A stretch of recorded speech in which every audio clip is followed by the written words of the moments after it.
各位弟兄姐妹，大家晚安。在直播现场的每一位弟兄姐妹，大家晚安。非常高兴在今天晚上，我们同一时间在6点半，我们也即将要在今天的晚上一起来同心来聚会。邀请你将你的手机转为震动，或者是将你身边会影响你来敬拜亲近神的事物，电视机，还有可能是电视节目或者是收音机，都可以先将它关闭。我们一起在安静里面来领受神所对我们的生命的祝福。我们一起同心来祷告。天父上帝，我们向你献上祈求的灵，求主你将敞开的心赐给我们，让我们的心能够谦卑，愿意用敞开的心来接纳圣灵进到我们生命当中。谢谢主，我们晓得，当我们愿意全心全灵全意的来到主你面前爱主，这也是主你所教导我们要学习用全部的心志来敬拜神。你必定在我们生命当中让我们学习信靠你，也让你也要将丰富的恩典赏赐在我们生命里面。谢谢主，当我们再一次在你的面前敬拜神，我们用祷告的心向主你祈求，愿主你帮助我们，无论在生活当中遇到什么样子的困难，我们都一样学习来仰望神，倚靠神。谢谢主，恳求你继续带领我们，在我们生命当中，无论遇到什么样子的困难，我们都学习了解明白，上帝你是爱我们的主，你是陪伴我们的主。谢谢主，祷告奉主的名来求，阿们。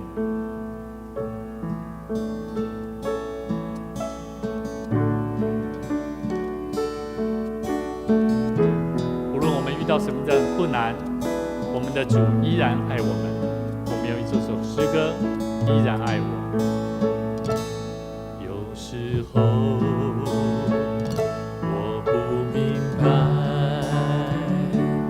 为何苦难在生命中，为何你不将它挪去？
遇到什么样子的困难，我们会想，为什么神不将它挪去？但是我们恳求神帮助我们，让我们用祷告的心来向神祈求，主必定爱我们，将圣灵赐给我们。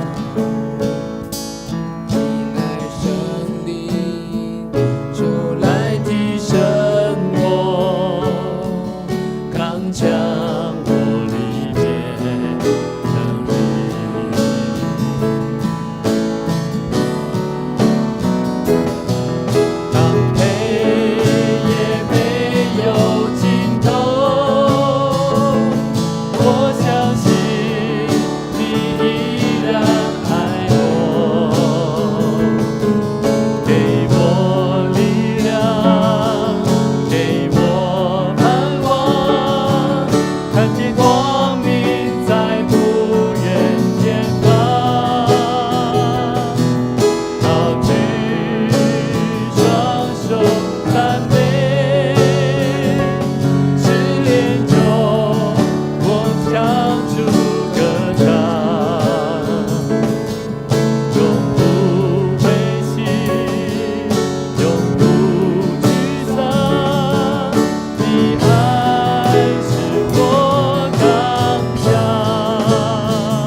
感谢你圣灵时时刻刻在我们生命当中做奇妙的工作。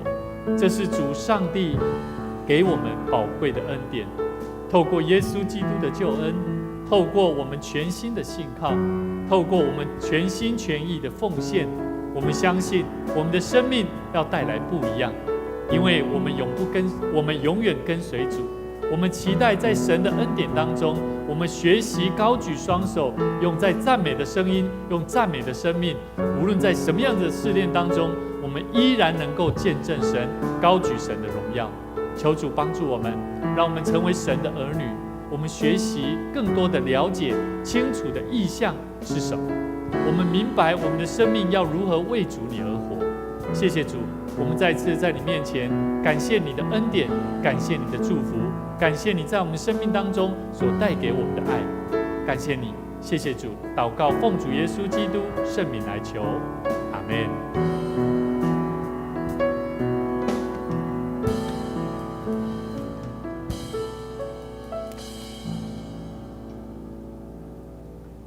这时候我们要一起来同心来奉献。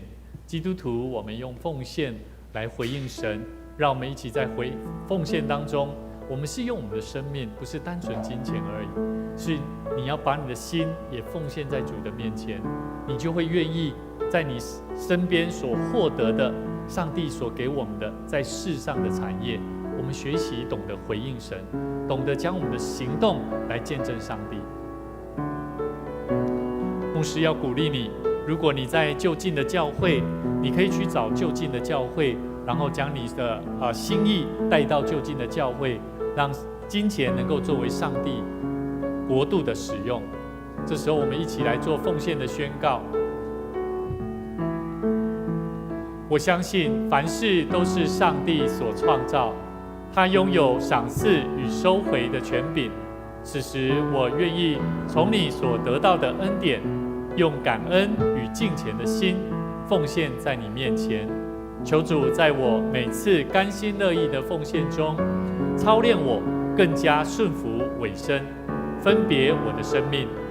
我相信奉献是栽种丰收的种子，我深信奉献是实践基督的生命，我确信奉献是生命主权的交托。求主按照你的信实与怜悯赐福我们，保守你的教会，坚固你的百姓。奉主耶稣基督的名来求，阿们。请坐。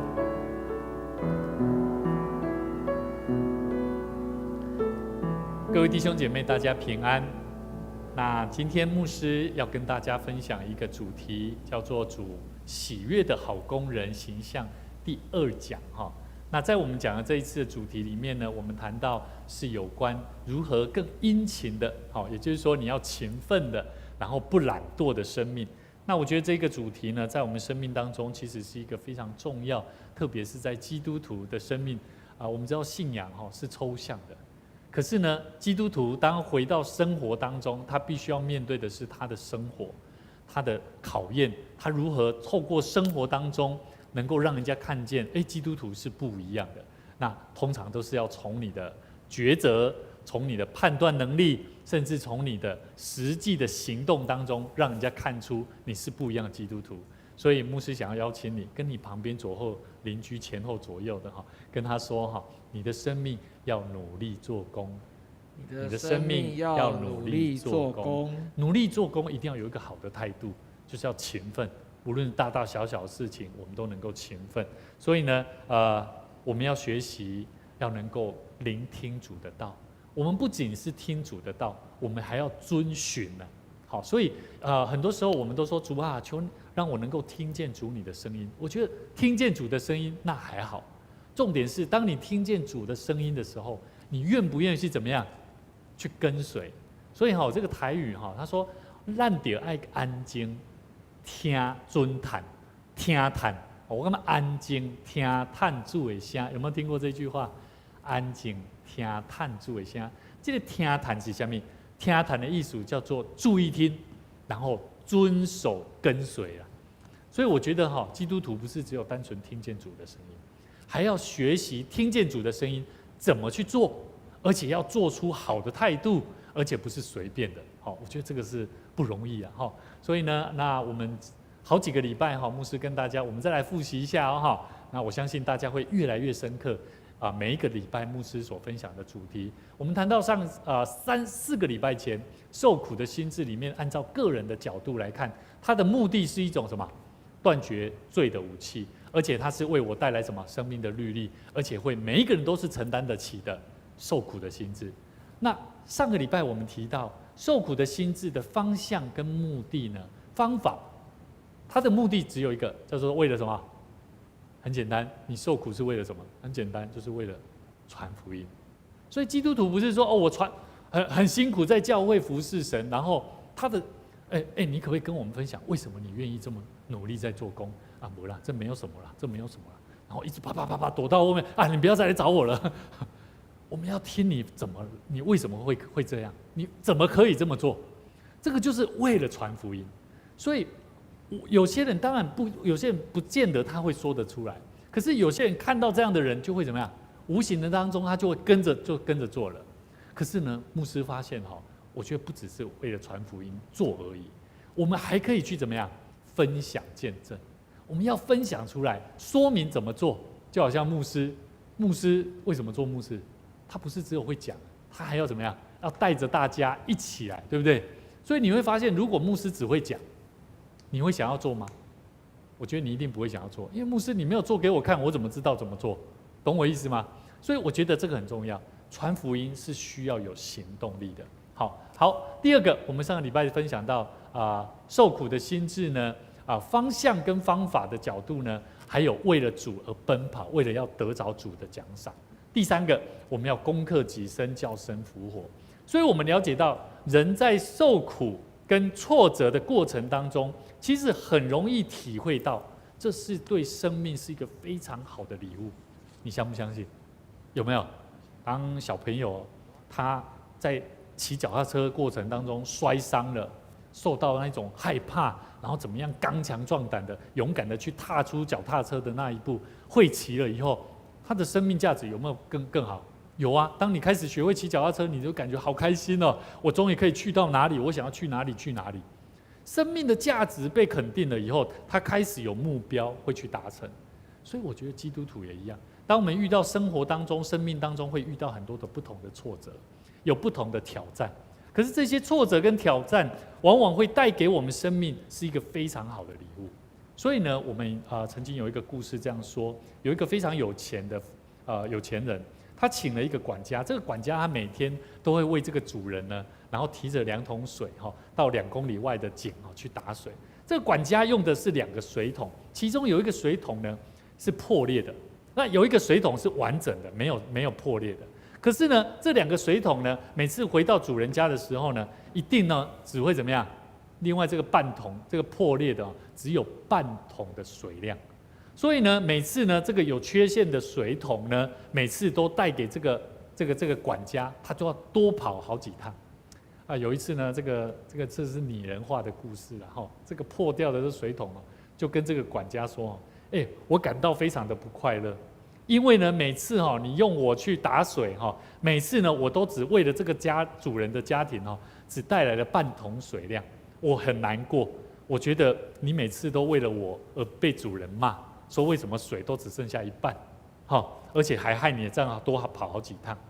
这个管家呢，他就带着这个破掉水桶，去沿路再走到这个在取水，然后在走的过程当中，就让他看。他说：“你看旁边有没有很多花？我就是知道，因为你有破裂，所以呢，我在我们走的过程当中，我带着种子就已经撒上去了。”就是因为你有破裂，所以我让你的水怎么样沿路浇花，让这些种子能够正常的生长。管家他让这个有缺陷的水桶让他看见事情的问题，可是他也让他看见了原来他所带来的价值是这么的美好。所以跟你旁边的人说，你遇的苦难是上帝要给你的祝福。你遇的苦难是上帝要给你的祝福。所以牧师讲的这个受苦的心志，不单单是一种好像你现在的试炼苦难没有人了解。其实是上帝要透过你这件事情，你所遇到的难处，要能够成就上帝的心意哦，不是在你身上而已，而且要带给更多的人的祝福。阿们。所以各位弟兄姐妹，其实这个故事里面呢，它让我们看见的问题在于用什么态度，用什么方式，怎么样去把它可用可取之处，怎么样把它发挥出来。这就是在我们每一个主所使用的工人当中，主所喜悦的工人形象里面需要有的。如果我们基督徒不懂得去看见人的缺点，然后怎么样去祝福他，甚至鼓励他，让他的生命得着改变，那么我觉得学这个基督教、基督信仰好像也没什么，没有爱，总是在提倡那一种好像成功主义、成功神学。我觉得不是这样。我觉得一般人对于好的形象，总是有钱、有势力、有权力啊，管理，有才能、有知识、有人缘、有派头、有学历。可是我觉得不是这样。我觉得真正好的形象是，他是会努力的人，无论什么样子的困难，他都懂得努力。我们知道爱因斯坦是一个非常伟大的物理学家，也是一个在科学研究上非常的努力的一个人。注意哦，我讲的是科学，在他的所学的物理学里面，他是一个非常努力的人。他曾经说过一句话，他说：“天才就是99% 的汗水和1% 的灵感。”哇，他年轻的时候他就很开始独立进行这个科学研究，不断的去尝试探索，最后呢，他能够取得这个重要的科学地位、科学的成果。我觉得跟他的努力脱离不了关系。我私底下牧师在问这个我们的服侍者这个嘉欣，我说你怎么有办法在每次都是系排名？是系排名吗？还是班排名？他都是班排名第一名。我就说那你这次考试怎么样？牧师不要第一名有进步就很好了，达到我自己尽力就好了。我觉得很好。我说你怎么会有这样的想法？他说第一名其实压力很大呢。其实他是一个非常努力，因为他知道他从花莲来到台南非常遥远的路程，父母亲非常的辛苦，那整体的过程他非常的把握他的时间，努力的去完成他的课业。所以我们要知道，一个做主的工人是否能够断定他能不能出来为主做工，在于他这个人的生活情况。其实这个很有意思。我们从一个人他的生活情况大概可以看出，他如果这个人到了教会里面，他要怎么样来为主做工，其实是看得出来的。懂我意思吗？做得好坏做得有没有果效其实看得出来的。所以呢，我们在我们的生命当中，当我们要谈到说主所喜悦的工人，要怎么成为一个勤奋而且不懒惰，我觉得是一个态度上面的一个调整，也是一个我们要重新去了解、慢慢去思考这个很重要的关系。所以你会发现，有些基督徒他从一开始，有些人给人的感觉，注意有些人给人的感觉是什么？这颗种子好像会开花，好像会结果，好像会带来很大的帮助。那有些人给人的感觉呢，感觉很自负，有没有？这样这代志我让我做过，我也有做过，这个怎么样讲的噼里啪啦。然后当你邀请他的时候，他就怎样？这个我现在时间可能没办法，我什么都不行，推的很多。有些人的生命的感觉没有发挥多大的生命特点，甚至呢，他还会羞辱上帝的名。有很多人的生命，他走的路是已经顺利到不能再讲的顺利了，很顺利。但是有些人给人的感觉呢，他一开始生命没有什么特别，没有什么明显的聪明，可是到后来他的生活却是越来越活出在上帝面前的那个价值。你有没有看过？有的。所以我觉得各位弟兄姐妹，人为什么会这样？当我们要了解勤奋不懒惰，我们要先了解基督徒在谈的是什么，绝对不是一般我们世人所在看的，就是在世上在地面上人跟人在讲说你做事情的那个很勤奋那种，不单单是这个。我们要先来探讨一个问题：你的生命有没有沉睡的灵？有没有沉睡的灵？好，这句话，这句话代表是什么意思？我们来回想看看。其实每一个人上帝要用的工人里面你会发现每一个人都有他的基本构造，也有他的基本的性情。有基本性情的人，他就能够成为上帝所认为怎么样有用的人。没有那种基本性情，没有爱，他从他的眼神实际上是看得出来。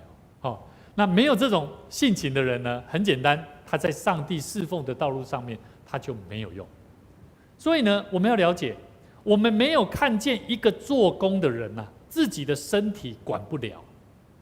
好，我们要了解，如果他没有办法管理他自己的性情你觉得你有办法让上帝用吗？懂我意思了吗？我说勤奋努力，可是有时候牧师讲了一个什么，讲了一个东，你就偏偏要往西，有没有？他的性情是什么？他的性情就是刚硬的，这样你懂了吗？你说他在牧师说要往东的路上走，可是牧师看到他总是一直往西，你会发现他所做的事情是什么？是怠惰、散漫，甚至是跟上帝所期待的是有违背的，所以那是非常危险的。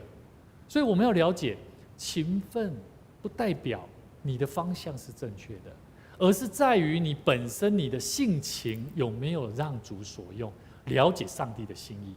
所以各位弟兄姐妹，做学生一定要怎么样？穿制服，对不对？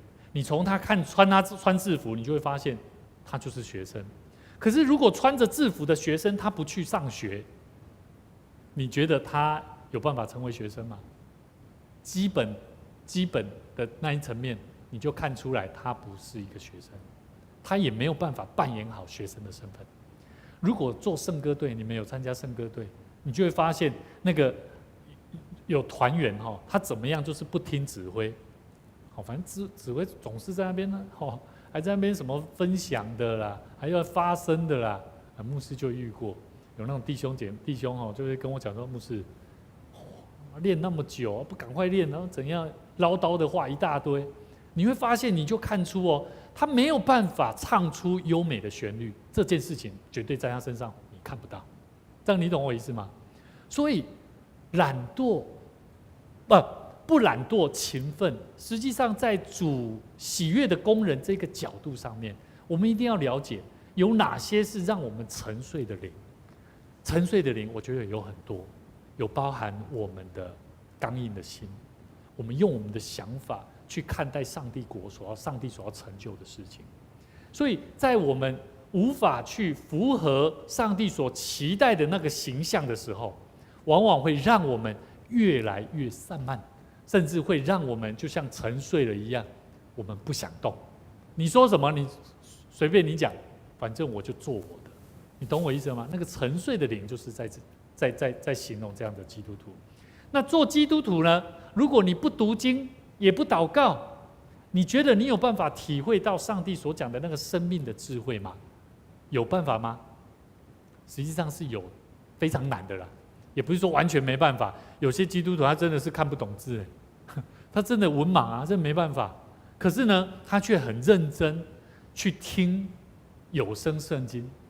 现在都有有声圣经录音真的他老人家就是每天听听久了他就知道了，他就懂了。所以我们要了解沉睡的灵是什么？沉睡的灵代表的是生活平坦，象征平顺安逸。所以邪灵会那个魔鬼撒旦或邪灵，他会让人贪图安逸啊。我的生活这很自然，这怎么会跟信仰有关系呢？我告诉你，有些时候当你的生活越来越平顺的时候，你就要小心。你的生活，你跟神的关系，你服侍神的态度，就很容易会散漫，这是很自然的。所以灵里面沉睡的人，更需要有警觉的心。好，所以各位弟兄姐妹，我们要停止这个减少这个沉睡的灵，最好的方法就是什么？跟你旁边的人说，学习殷勤做主工。学习殷勤做主工，你要努力的去做上帝的工作，你会发现你的生命的特质真的会不一样。至少牧师是这么学习来的。我以前有很多事情我是不会的，我也不会弹着吉他自弹自唱，这些都是在敬拜神、服侍神的路上学来的。嘉欣，你应该也是吧？弹琴也是这样啊，因为你喜欢音乐，喜欢用琴来服侍赞美神，将荣耀归给神。所以当你在喜欢当中，你就会觉得哇，有能力。金鱼姐，一开始你应该刚来教会，跟现在在教会的生命状态一定不一样。每一个人在你们的生命道路上，神都预备了不同的道路。今天牧师要跟大家分享一个很重要基督徒重要的生命形象。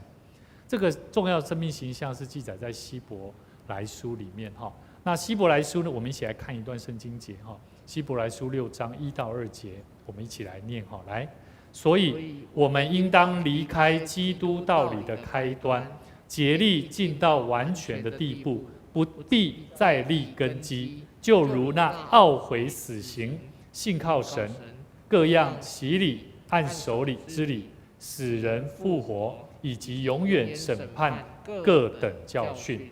希伯来书作者是谁？我不晓得，因为很多神学家也找不到，不晓得为什么。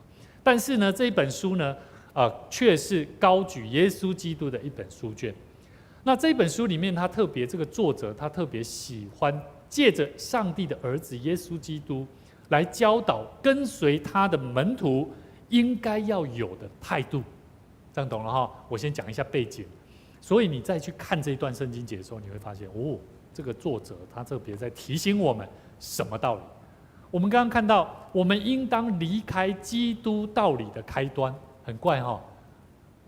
如果你不刚在接触信仰，刚在认识上帝的话，你一定会觉得很奇怪，为什么我们要离开基督道理的开端？他说什么叫开端？离开的意思不是舍弃掉，注意，我再提醒一下，这个离开，应当离开，它不是要你舍弃掉这个信仰，而是要继续维持原来往前进的道路，而且不能停留在原本的位置上原封不动。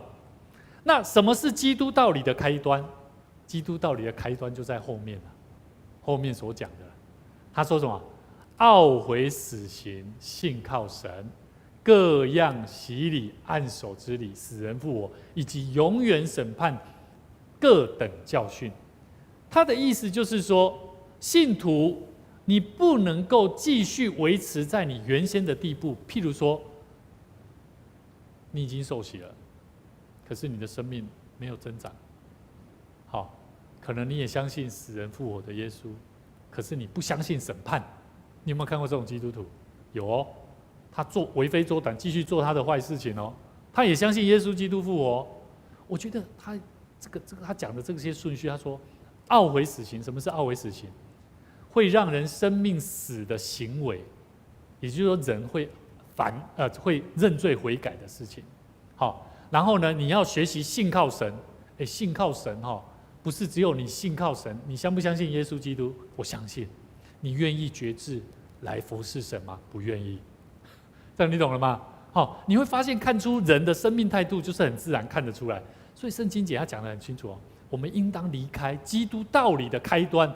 你不要让你的信仰还只是基督道理的一开始的那个阶段。很多时候我们的生命是如此，信了10年，信了20年，都还是这样。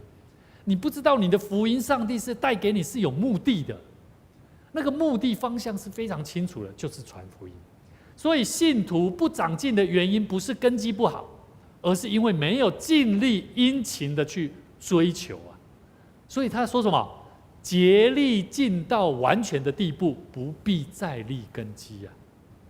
我觉得根基很重要。你盖房子会只有盖地基之后就不盖上面吗？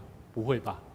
你一定会把它盖好，然后再把它装潢好，对不对？然后让人好好去使用它，发挥这个房子应该要有的功用，不是吗？所以信仰也是这样。如果我们的信仰，你只是单纯敬拜神，你也懂得很多道理，可是你却忘记了，你所领受的福音是神所要告诉你，你要去让人要传福音给人，要让人因主而怎么样悔改，然后也跟着学习这个福音，带给更多的人。所以我们要了解，进到这个原文这个尽到的原文代表是被带到，你要尽力被带到完全的地步。好，尽到这个尽到原文叫做被带到，好，也就是说你必须要尽力的被带到完全的地步，不必再立根基。所以前进，我觉得这个前进哈，哇，这个前进也是很重要的哦。好，这个前进在哪里？哦，竭力尽到哈，好尽到，对，好，所以呢，我觉得在我们生命里面呢，我们的信仰，我们要学习圣经里面以弗所书3章20节说，上帝能照着运行在我们心里的大力，充充足足的成就一切，超过我们所求所想。其实，在很多基督徒哈，当你要殷勤的、努力的、尽力的，不要懒惰的服侍神，往往会因为很多你的限制跟困难而怎么样停滞不前。所以跟你旁边的弟兄姐妹说，当你停滞不前，你要好好安静心。当你停滞不前，你要好好安静心。当你安静心的时候，你就会看见你的问题在哪里。当你安静心祷告的时候，你就会反省到，为什么我无法进步？原来是自己的问题，其实不是别人的问题。所以圣经里面告诉我们，当我们发现自己的问题，是忘记了上帝是照着运行在我们心里面的大力哦。你的心里面如果没有安静下，你怎么会知道你的心里面有没有力量？你就看不清楚你自己没力量啊。所以当你安静下来，你就会知道，我们上帝是照着我们心里面的那个有没有力量来成就一切。这段话就是这个意思，照着运行在我们每一个人的心中的能力来成就一切。所以当你说为什么上帝都没有帮助我，我会说是你自己没有信心。这样懂我意思吗？因为他自己本来做什么事，你探讨下来都是这样，很多问题点他唠叨的点啊，complain 的点啊，都是他自己在他自己身上，你看得很清楚。所以我们要晓得，彼得前书4章14节到15节说，你不要轻忽所得的恩赐，就是从前借着预言，在众长老按手的时候赐给你的这些事，你要殷勤去做，并要在此专心，使众人看出你的长进。这后面这句话是目的，可是在整个过程当中，他告诉我们，你要殷勤的去做。也就是说，我们不要轻忽上帝给我们的恩赐，好，不要轻忽，因为上帝其实是期待透过我们看见了自己的问题点，然后透过上帝的能力的赏赐，然后带出果效。所以这就是基督徒的生命。我们要一起来看一段圣经节，在我们今天所看的希伯来书第6章11节到12节，我们一起来念好。来，我们愿你们个人都显出这样的殷勤，使你们有满足的指望，一直到底，并且不懈怠，总要效法那些凭信心和忍耐承受应许的人。圣经里面教导我们一个很重要，提醒一个重要真理：当我们要进到完全的生命当中，我们要晓得我们的生命要怎么样显出这个殷勤，使我们有满足的指望，一直到底，而且不懈怠，就是要效法那些凭着信心和忍耐承受应许的人。所以为什么上帝，你说牧师，为什么我都没有办法这样做？我们会引导他，告诉他，你在教会里面有没有比较熟悉的、你信任的人？好，那个人就是什么？凭着信心跟忍耐承受应许的人。你要找这种人。在教会里面，有些是真的是凭着信心、忍耐承受应许的人。我觉得我在教会，我在大桥教会里面，牧师其实很感谢神，让我学从那个满足姐身上。你们知道满足姐其实她生活当中家庭里面有很多苦难的，可是她总是有一种态度，她非常的满足，就跟她的名字一样，满足，而且喜乐。她也不是非常有钱，而且她曾经在身体的这个肾脏的需要上，她是患过肾的病人。可是上帝，你知道要得到一个肾，又要匹配的肾，那是非常困难的事情。我们其实都听过他的故事。当他等不到的时候，他祷告说：“神啊，为我预备。”在那过程他经历到很多神迹奇事，凭着信心忍耐承受应许的人，我们总要去效法他。所以希伯来书的作者他提醒我们，个人都要显出这样的殷勤。我们要怎么样凭着效法这些人？其实很重要，前面有几个前提哦，你要能够显出那种殷勤啊，要有努力啦。不是说你去看待那一些人然后我也想要学他，可是你光说不做，你要有那个什么殷勤的态度。第二个，使你有满足的什么？殷勤的努力会让你怎么样？使你们有满足的盼望啊！注意哦，他说了一个重点哦，一直到底啊，一直走到底啊！我们要知道很多人认为说恩典，我们来想一个问题哦，上帝赏赐的恩典是什么？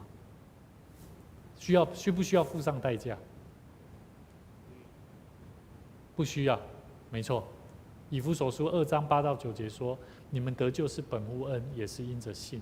这并不是出于你们，乃是上帝所赐的；也不是出于行为，免得有人自夸。”好啦，牧师，你讲这句话，既然我们得救完全是白白的恩典，不在乎我们的行为，为什么我们还要那么努力做主工啊？你就会想这个问题嘛，对不对？那我不用做啊，上帝就会把恩典给我啦。跟你旁边的人说因为上帝需要用你，跟他说，因为上帝需要用你，那是前提呀。上帝给我们的恩典，白白恩典，那是前提。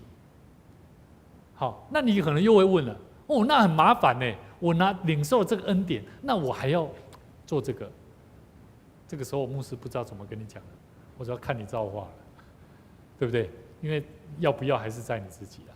好，那圣经里面第2章第10节说什么？我们原是他的工作，在基督耶稣里面造成的。所以为要叫我们做什么？要行善，就是上帝所预备叫我们行的。注意哦，我们是他的工作，因为他呼召我们，对不对？成为他的儿女，而且是在耶稣基督里面的救恩，上帝的宝血所遮盖、所救赎回来的生命。重点来了，为的就是要让我们行善做好事，而且是上帝所预备。所以我们去做工做好事，这是应当的，这是他的工作。如果你不愿意，你不想，那你可以试看看，出去，不要承认你是基督徒，你去尝试看看，但我不敢保证你可以平安回来。真的是如此，我不敢这么做啦，我自己是真的不敢这么做。可是我有想过这个问题，圣经这样讲，如果你真的想要这么挑战看看，牧师其实遇到很多我身边的一些朋友，年轻人，是的确曾经这样做过，我自己也曾经这样想过，在大学的时候也离开教会，然后我就是礼拜天偷偷摸摸，因为大学生最自由，我真的有大概逃离了半学期吧。好，可是我告诉你，那是很危险的，因为事事不顺，然后做什么事情你就会觉得很莫名其妙的奇怪。所以在那过程当中，我晓得我不敢这么再做，因为我晓得我们是上帝的工作，他在我们身上呼召我们、拣选我们，不是照着我们的意思，是照着上帝的意思拣选了我们。所以我们要了解，我们要改写每一个人自己生命的脚本。我觉得每一个人的生命你就好像在演一出戏一样，对吗？每一个人的生命都不一样嘛，你好像照着一个你自己的一个你想要表现出一个什么样的剧本。好，所以人家说生命就像每一个人都有一个脚本，你怎么在做？每一天起床你想要做什么？你想要去把自己的身份扮演好，你就在做一个很重要的生命作家。我自己在教养孩子里面，牧师有一个非常深的感触。我以前认为说小孩子如果做错事了，讲过几次以后，我就会有一种反应，就是说我的情绪都会告诉孩子，跟你交代过几次了，不要这样做。这句话会常常在我的话语当中。没多久，结果牧师娘就会跟我讲说：“爸爸去讲，爸爸去处理，你们去问爸爸。”我说：“你怎么把问题都丢给我？因为你用有用啊，你那一招好像有用啊，他都听你的，他都不听我的。”后来我发现，牧师娘她真的这么用？好像也没用。后来我就发现，是什么问题？我后来想到，其实在家长里面，我们用的脚本我们用的方式是负面的脚本。我要再提醒一下，负面的脚本就好像我们做了一个错误的决定，可是我们把它合理化。我们把它合理化之后，我们看起来好像也有好的结果，可是实际上它所带来的并不是非常完全的。所以呢，其实做家长，我们可能会认为结果良好，应该要重复。我们其实结果好的，我们其实是可以重复去做的。可是呢，如果结果不好，该怎么做？当然是修正它嘛，对不对？如果这条路不好走，你还要一直走嘛？当然你会修正你的路啊，让你的路怎么样会更好走。所以呢，我们在帮助孩子，在教养孩子里面，我们真的不要用负面的脚本来继续带领我们身边的人，带领我们的孩子。有些时候，我们人跟人之间的相处模式也是这样，我们用一个负面的方式在相处，可是我们却用合理化的方式来看待我们之间的关系，而让这样的文化成为我生命当中的戏剧的呈现方法。所以呢，什么是负面的脚本？负面的脚本就是不能协助培养小孩面对挫折的能力。你把小孩拿掉，有些时候我们面对我们的朋友，如果我们用负面的脚本，他就不能够协助你培养你身边的朋友面对挫折的能力。所以在教会里面，我觉得也是如此。当我们看见孩子他遇到挫折，他没有办法有能力的去怎么样，去克服，那你会把这个问题丢在孩子身上，还是我们身上？好，简单讲了当你遇到孩子，我们现在在做主日学教孩子的时候，你会发现，当我们用的方法看到这个孩子，他好像不接受，那原因何在？在哪里？对，知道吗？我自己做父母亲，我就非常清楚的这种感受。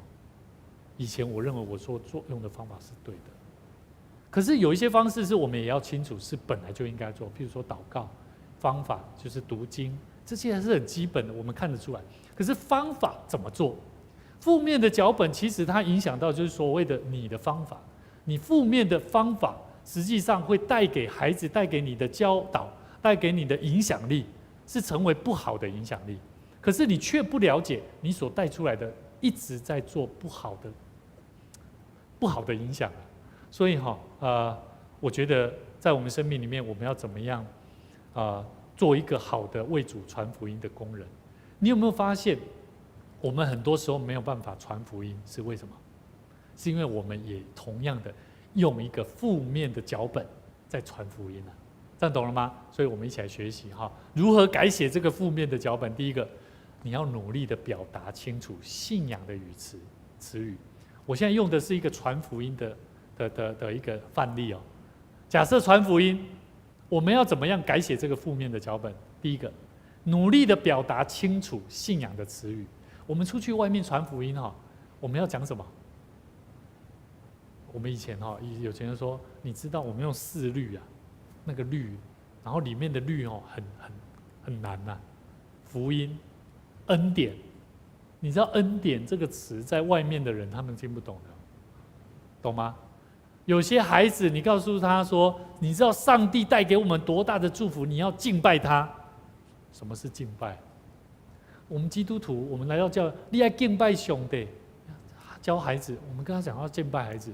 如果社区的孩子来了，他听了可能听不懂。定恩如果来到教会，他可能也听不太懂，这样懂吗？所以为什么牧师会鼓励我们第一个改写负面的脚本？第一个，努力的表达清楚信仰的词语很重要。这个很重要。恩典是什么？爱是什么？救恩是什么？有没有听过？信仰不是救恩吗？救恩常常在讲救恩是什么？圣灵的感动是什么？所以我们在教导孩子的时候，我们讲说圣灵的感动，我们要感受圣灵的感动是什么？你讲不出来。好，所以这些东西都是值得我们好好去思考的。第二个，我们必须要设定明确的信仰的字眼，表明问题。好，我记得我要告诉我的孩子，要怎么样带出生命的果效，要有效率，要勤奋的工作。好，我记得那个我们泽恩他去安亲班，我们之前就跟老师用指责的方式后来我发现牧师也蛮常都是唠叨。嫌说你这个事情怎么慢吞吞的，怎么样，开始念到最后呢，他发现他不喜欢听你讲，他只喜欢听妈妈说。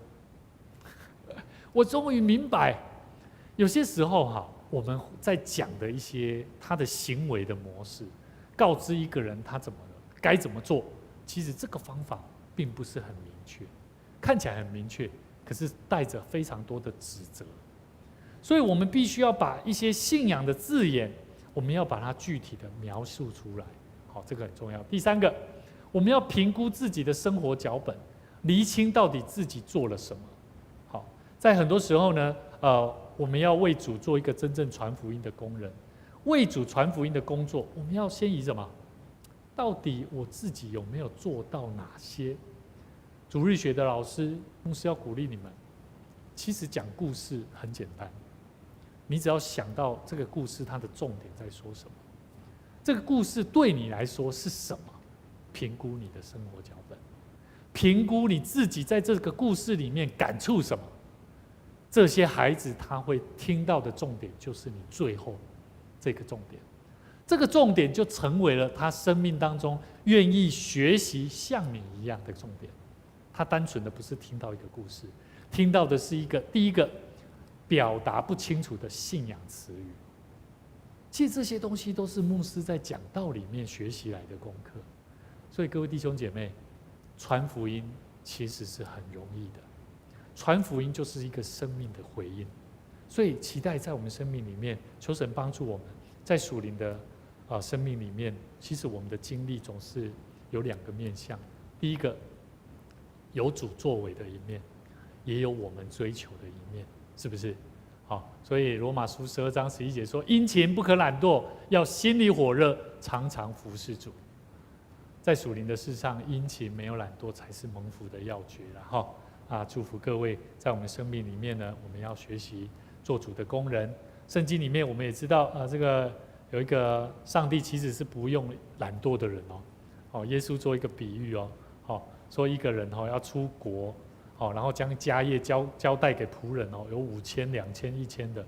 这个5000跟2000的呢，那个主人就说，他们就是把这个5000又去赚到了5000、2000又赚到2000，唯一就这个1000的，他把它怎样？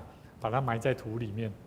这5000的、2000的主人就跟他说：好，你这个又良善又忠心的仆人我在很多的事上要交代给你，让你能够进来跟我一起享受这些祝福。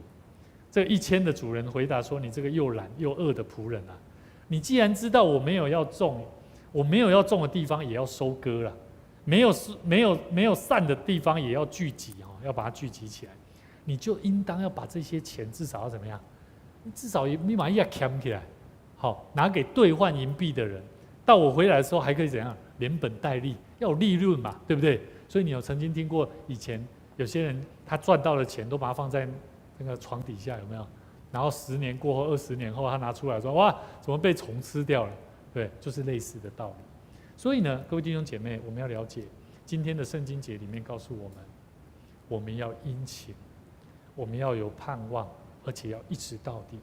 殷勤指望，基督徒要坚定的相信几个记号。第一个，殷勤带来的是满足的指望。唯有殷勤到底的人，才有得到信心的果效。所以在我们生命里面呢，我们都要了解，在我们生命当中，我们需要不断的学习。殷勤会带给我们满足的希望，指望呢？这个指望是什么？我牧师没有打到这应该是第3点。指望是什么？满足的盼望，指望代表你不会灰心当你遇到困难的时候，你依然不会灰心，会怎么样？会坚持到底所以一个殷勤坚持到底的人，他才会确实的得到信心的果效。所以基督徒为什么得不到信心？你就返回去推想，他大部分是一个不会努力工作的人。比较没有信心的人，他往往不会为了他的困难而去努力突破的人。这个应该合理吧？按照这个逻辑，我相信你绝对能够理解。如果人他一直觉得他的家庭环境非常糟糕，你只要去到他家里，你去看，你会发现非常的凌乱。这样你懂了吗？因为他也懒得去整理。好，所以你从他的为人，从他的身上，你就可以看出了他的家庭环境是如何的。所以好，牧师为什么很鼓励？当我们来到教会，我们要把教会当作自己的家，要去维护它，不管是关系，不管是人跟人之间的爱，我们都要努力的去建立一个好的文化的教会。求主帮助我们一起同心来祷告。主耶稣，谢谢你，过去我们不曾好好的来认识主，我们恳求你帮助我们，我们要成为神你所喜悦的工人，主你所喜悦的儿女。我们需要努力，我们需要警醒祷告，我们需要更多在你面前没有懒惰的心智，没有沉睡的灵来搅扰我们的心。让我们学习敞开的心，愿意接纳学习主你所给我们的目标跟功课，让我们的生命能够活出神你所喜悦的样式。谢谢主，我们再次将我们的生命摆在主你面前，求主你悦纳。祷告奉主耶稣基督圣名来求，阿们。